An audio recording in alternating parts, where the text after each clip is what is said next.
ये तस्वीरें देखकर आप और हम तो यही कहेंगे कि मंत्री और विधायक हो तो प्रतिभा शुक्ला जैसा, वरना हो ही ना।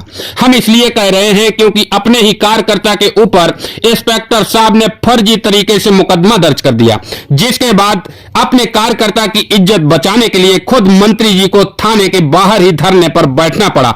वो भी ये घटनाक्रम तब घटा है जब उत्तर प्रदेश में उनकी ही सरकार है।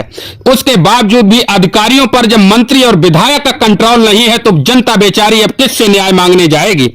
वहीं उत्तर प्रदेश सरकार में राज्य मंत्री प्रतिभा शुक्ला को यह नागवार गुजरा, क्योंकि उनके ही पार्टी के कार्यकर्ता पर मुकदमा लिख दिया जाता है और कोई कार्रवाई नहीं होती है, जिसके बाद उन्होंने इंस्पेक्टर को हटाने के लिए वह खुद थाने के बाहर ही धरने पर बैठ गई। उनके धरने पर बैठने की खबर जैसे ही वायरल होती है तो सियासी महकमे में हड़कंप सा मच जाता है। होना भी यही चाहिए। मंत्री और विधायक अगर अपने कार्यकर्ता की नहीं सुनेगा तो फिर आखिर किसकी सुनेगा, क्योंकि बूथ पर जब चुनाव आते हैं तो कार्यकर्ता ही लाठी खाता है, सबसे बुराई लेता है। उसके बाद जब मंत्री और विधायक सदन में पहुंचता है तो कार्यकर्ता की अगर नहीं सुनी जाती है तो उस पार्टी के कार्यकर्ता का मनोबल टूट जाता है। वहीं कार्यकर्ता के दिल की आवाज सुनने के बाद मंत्री जी ने थाने में ही बैठकर धरना शुरू कर दिया और ऐलान कर दिया कि जब तक इंस्पेक्टर साहब पर कार्रवाई नहीं होगी तब तक वह धरने से नहीं उठेंगी।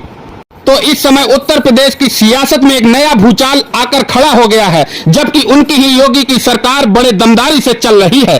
उसके बावजूद भी मंत्री और विधायक की कोई अधिकारी नहीं सुन रहा है। तो आप इससे अंदाजा लगा सकते हैं कि उत्तर प्रदेश में अधिकारी किस तरीके से बेलगाम होते चले जा रहे हैं। जबकि उत्तर प्रदेश सरकार की राज्य मंत्री की ही नहीं सुनी जा रही है तो आम जनता बेचारी किससे अब न्याय की उम्मीद कर सकती है। आइए सुनाते हैं राज्य मंत्री का इस पर क्या कुछ कहना है। आदेश करेंगे। तो हमने कहा जांच किस बात की, झूठा मुकदमा लिखा है, इंस्पेक्टर को तो हटना चाहिए।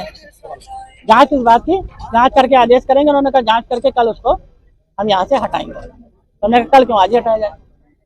दूसरा नियम कह रहे हैं कि आप पर्सनल लाभ दे देंगे किसी को, तो हमने कहा हम पर्सनल लाभ तो दे नहीं रहे हैं।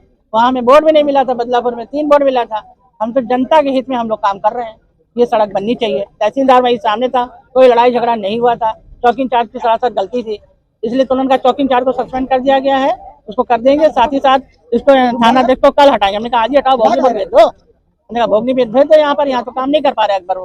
रोज यहाँ पर झूठा मुकदमा लिखा जा रहा है। अभी 2-3 औरतें आई थी, उनका मुकदमा नहीं लिखा गया, लेकिन झूठा मुकदमा लिख दिया गया, जबकि वहाँ कोई लड़ाई झगड़ा नहीं हुआ था। तहसीलदार सामने बैठा था, हमने कहा उससे बातचीत कर लो, समझ लो कि मुकदमा लिखा गया कि क्या बात हुई, कोई लड़ाई झगड़ा तो था ही नहीं। तो ये इन्होंने ये भी कहा, तो उनका चौकी इंचार्ज का हम हटा दे रहे हैं, थोड़ा सा लाइन हाजिर करा दे रहे हैं। मुकदमा कल जांच करके सीओ के द्वारा वापस होगा, जांच की जाएगी उस पर। मैंने कहा कैसी जांच, जब कुछ कहा ही नहीं, कहते जांच काहे के लिए, अभी आपको खत्म करना चाहिए। थाना